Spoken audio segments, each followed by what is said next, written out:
लक्ष्मण संग हमारी, लक्ष्मण संग हमारी।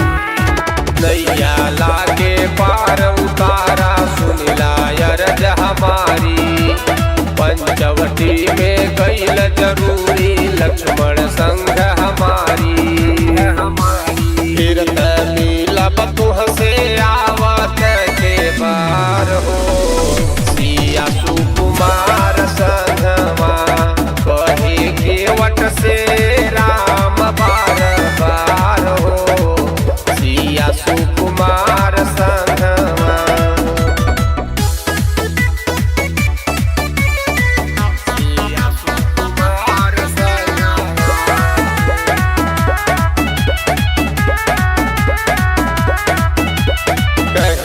केवट नाव नलाई बजानत मरम तुहार हो, नैया हमरो नारी हो जाई कैसे चली परिवार हो।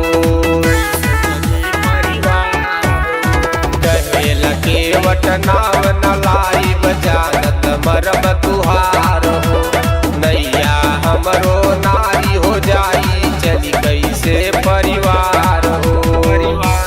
हमारा नैया हमारे जीवन के आधार हो, सिया सुकुमार संगवा कहे केवट से राम बार बार हो, सिया सुकुमार संगवा।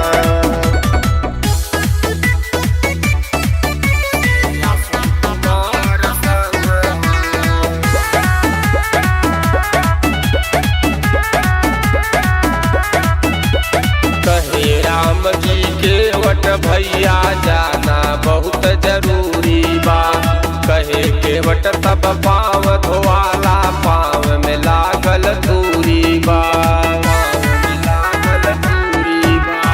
कहे राम जी केवट भैया जाना बहुत जरूरी बा, कहे केवट तब पाँव धोवाला पाँव में लागल दूरी बा। ओही दूरिया से जियरा डरे हमार हो, सिया सुकुमार संगवा कहे केवट से राम बार बार हो, सिया सुकुमार संगवा।